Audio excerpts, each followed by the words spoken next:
Friends, welcome to my channel. ಇವತ್ತು ನಾನು ಸಿಂಪಲಾಗಿ ಫ್ರೈಡ್ ರೈಸು ಈಸಿಯಾಗಿ ಮಾಡ್ಕೋಬೋದು. ಮನೆಯಲ್ಲಿ ಹೇಗೆ ಮಾಡೋದು ಅಂತ ತೋರಿಸ್ತೀನಿ. ನೀವು ಇನ್ನೂ ಫಸ್ಟ್ ಟೈಮ್ ನಾನು ವಿಡಿಯೋ ನೋಡ್ತಾ ಇದ್ದರೆ ನನ್ನ ಚಾನಲ್ ಸಬ್ಸ್ಕ್ರೈಬ್ ಮಾಡ್ಕೊಳ್ಳಿ.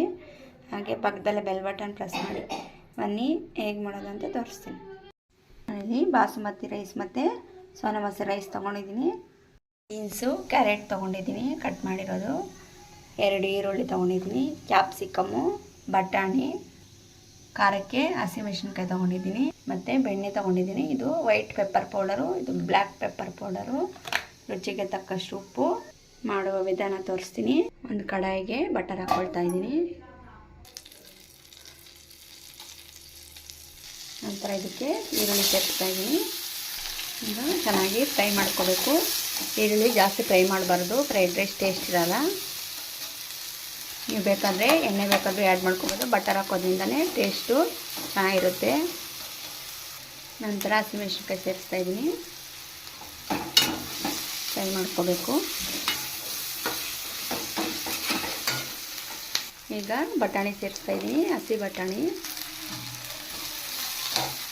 ಈಗ ಇದಕ್ಕೆ ಕ್ಯಾಪ್ಸಿಕಮ್ ಸೇರಿಸ್ತಾ ಇದ್ದೀನಿ. ಮಾಡಿ ಫ್ರೈ ಮಾಡ್ಕೋಬೇಕು. ರುಚಿಗೆ ತಕ್ಕಷ್ಟು ಉಪ್ಪು ಸೇರಿಸ್ತಾ ಇದ್ದೀನಿ. ನಂತರ ಇದಕ್ಕೆ ಕ್ಯಾರೆಟ್ ಮತ್ತು ಬೀನ್ಸ್ ಸೇರಿಸ್ತಾ ಇದ್ದೀನಿ. ತರಕಾರಿ ಹಸಿ ತರಕಾರಿನೇ ಹಾಕ್ಕೋಬೇಕು, ಬೇಯಿಸ್ಕೋಬಾರ್ದು.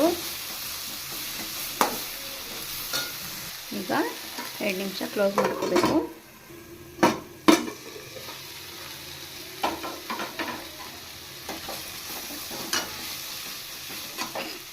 ನಾವು ಇದಕ್ಕೆ ಯಾವುದೇ ಸಾಸ್ ಬಳಸ್ತಾ ಇಲ್ಲ. ಸಾಸ್ ಎಲ್ಲ ಕೆಮಿಕಲ್ ಇರುತ್ತೆ ಅಂತ ನ್ಯಾಚುರಲಾಗಿ ಮಾಡ್ಕೋಬೇಕು. ತುಂಬ ಚೆನ್ನಾಗಿರುತ್ತೆ. ಇದಕ್ಕೆ ನಾನು ವೈಟ್ ಪೆಪ್ಪರ್ ಮತ್ತು ಬ್ಲ್ಯಾಕ್ ಪೆಪ್ಪರ್ ಸೇರಿಸ್ತಾ ಇದ್ದೀನಿ.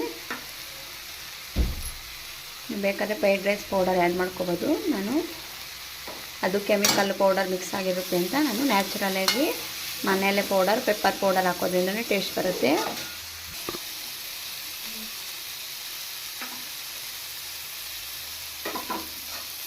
ಈಗ ಮಿಕ್ಸ್ ಮಾಡಿಕೊಂಡು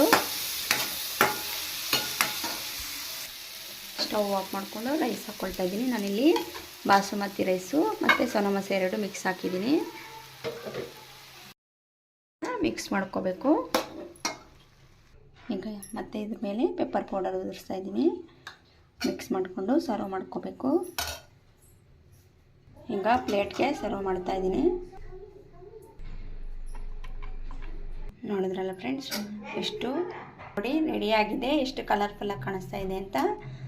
ವೆಜಿಟೇಬಲ್ ಫ್ರೈಡ್ ರೈಸ್ ತುಂಬ ಸಿಂಪಲ್ಲಾಗಿ ಮಾಡ್ಕೋಬೋದು. ನೀವೊಂದ್ಸರಿ ಟ್ರೈ ಮಾಡಿ. ಹಾಗೆ ಹೇಗೆ ಮಾಡಿದ್ದೀರಾ ಅಂತ ಕಾಮೆಂಟ್ ಮಾಡಿ. ನನ್ನ ವಿಡಿಯೋಗೆ ಒಂದು ಲೈಕ್ ಮಾಡಿ. Thank you friends.